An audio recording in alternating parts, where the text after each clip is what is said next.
Producing high-quality home-canned fish is a point of pride for many Alaskans. Canning, also referred to as jarring, is an excellent way to preserve food, allowing fish to be stored safely for up to 1 year before eating. I'm Sonia Kukal with the Cooperative Extension Service of the University of Alaska Fairbanks. This session will provide the necessary steps for canning fish in jars. Because fish is naturally low in acid, pressure canning is required to kill dangerous microorganisms. For more information on pressure canning, you may view our complete learning module. Research on food preservation is an ongoing process. The United States Department of Agriculture and the Cooperative Extension Service continuously apply new research findings to their recommendations for food preservation techniques.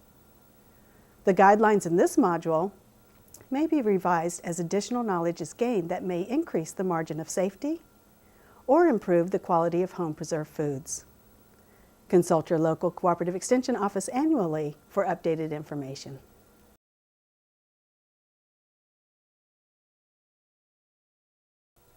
The equipment necessary for canning fish includes a pressure canner with a dial gauge or a weighted gauge, wide mouth, straight-sided jars, 2-piece self-sealing lids, jar lifter, and a sharp knife.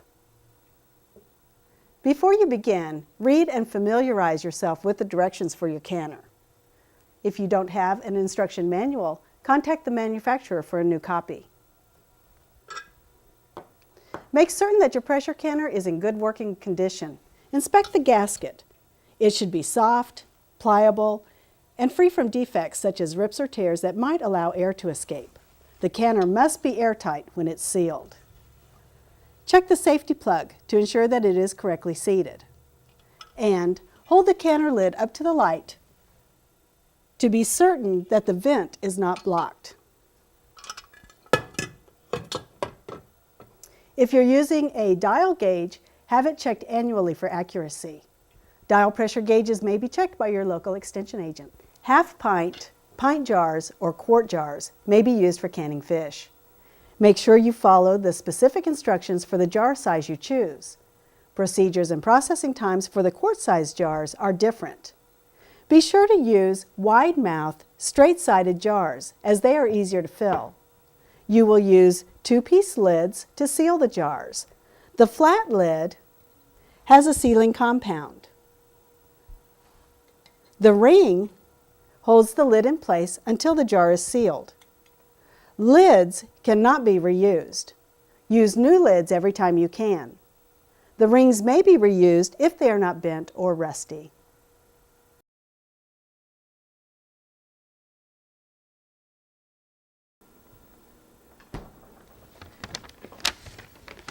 When you catch fish, handle them with care to avoid bruising. Be aware that exposure to the sun or heat may cause the quality of the meat to deteriorate. Bleed fish immediately after catching to increase its storage life. And remove the internal organs. And rinse the fish inside and out. Keep your fish iced, refrigerated, or frozen until you're ready to can. The fish should be stored at temperatures colder than 40 degrees Fahrenheit. You can use either fresh or frozen fish for pressure canning. Many Alaskans choose to freeze their catch for 1 year. When fishing season arrives again, they take unused fish out of the freezer and can it. This gives fish an effective shelf life of 2 years. Now, when using frozen fish, it may be thawed in the refrigerator or by placing the wrapped fish under cold running water. To prepare the fish, rinse it in cold water. You can add vinegar to the water, up to 2 tablespoons per quart, to help remove slime from the fish. Remove the head, the tail, the fins, and the scales. It's not necessary to remove the skin. You can also leave bones in when canning salmon. For halibut, you'll want to remove the bones as well. Always keep fish refrigerated until you're ready to pack in jars.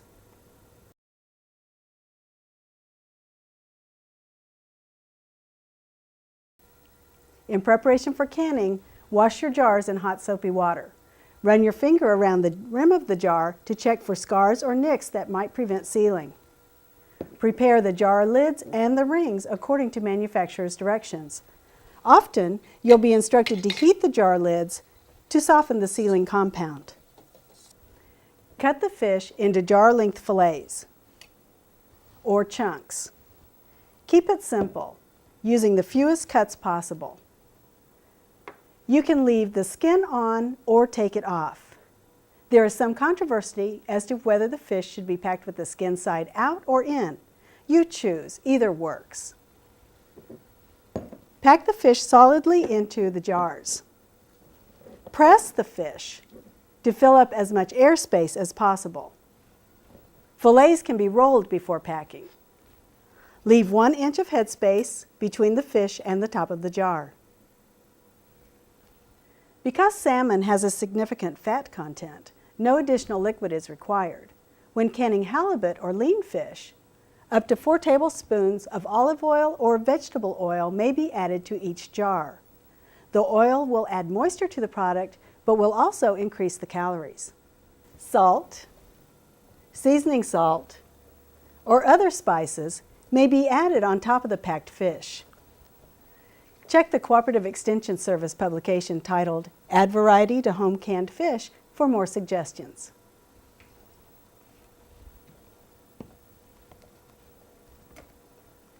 After packing the jar, clean the rim with a damp paper towel or wipe with a dry paper towel to remove any fish oil. Attach the jar lids and the rings. Now, how tight should the rings be? They should be finger tight. Remember that the purpose of the ring is to hold the lid against the jar until it seals. Over-tightening the ring may cause the lid to buckle. Tighten the rings slightly beyond the point of resistance, no further.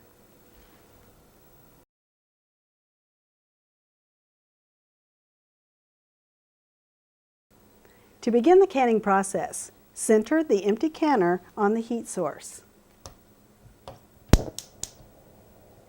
and add 2 to 3 inches of water.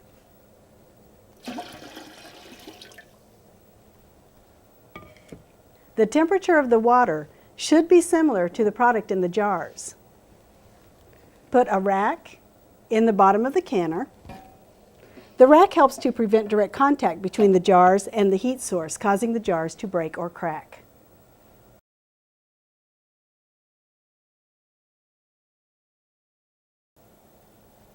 Place filled jars on the rack in the bottom of the canner. If your canner is deep enough, jars may be stacked. After the first row is in, put another rack in, or offset the jars by placing one in between 2 others. When your canner is filled, fasten the lid securely. Lids only fit on one way. Most have an arrow showing where to match the lid to the handle. Be sure the lid locks completely.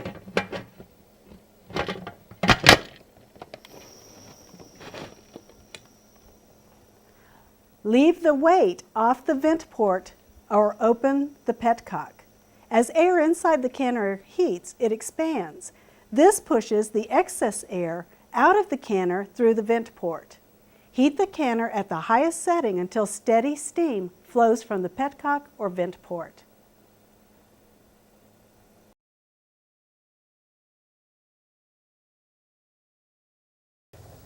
Once there is a steady stream, allow the steam to escape for 10 minutes.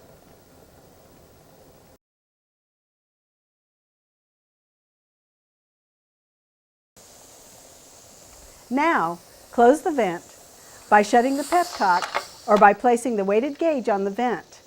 The canner will pressurize during the next 3 to 5 minutes.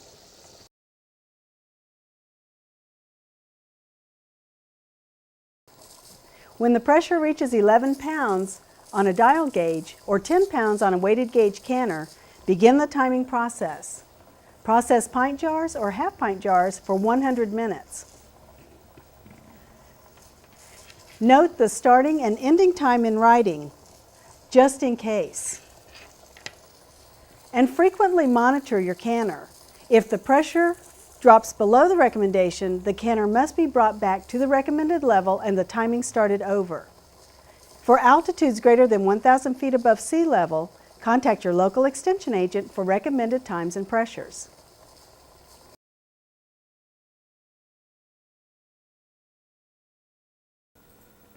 Now, if you decide to use quart jars, there are specific procedures to be followed. When using larger quart-sized jars, more time is required to heat the product thoroughly. The total time it takes to heat and vent the canner filled with quart jars should never be less than 30 minutes. The total time may be more than 30 minutes, especially if you have tightly packed jars, are using cold fish, or a larger sized canner such as this one. Once you close the vent and bring the canner up to the recommended pressure, process the quart jars for 160 minutes or 2 hours and 40 minutes.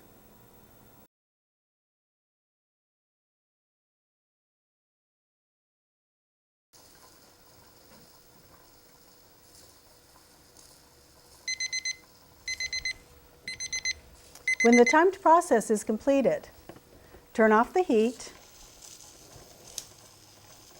and remove the canner from the heat if possible. Let the canner depressurize. Allow the pressure to drop naturally. Don't apply cold water or a cold cloth to your pressure canner.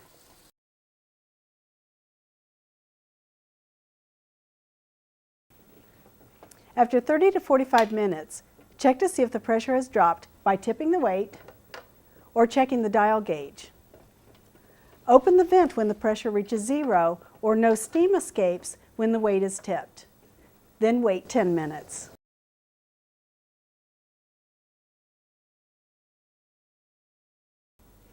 Unfasten the lid and remove it carefully.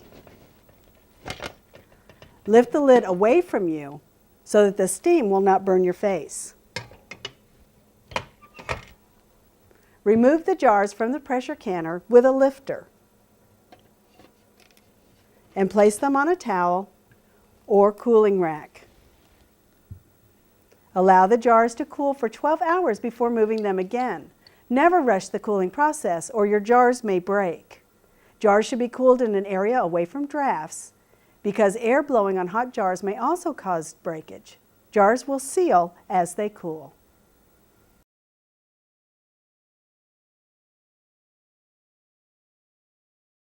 When the canning process is complete and your jars have cooled for 12 hours, check the seals by tapping the jar lids. If some jars did not seal, such as this one, you have 3 options. You can reprocess the unsealed jars within 24 hours using a fresh jar lid. Now, reprocessing does not affect the quality of the fish. You may also freeze the contents of the unsealed jars or refrigerate the jars and use the product within 3 to 4 days. The rings may be removed from the jars when the cooling process is complete and you've checked the seal. Label your jars with the date, processing method, and processing time. Store your canned goods in a cool, dark place, and for best quality, use canned fish within 1 year.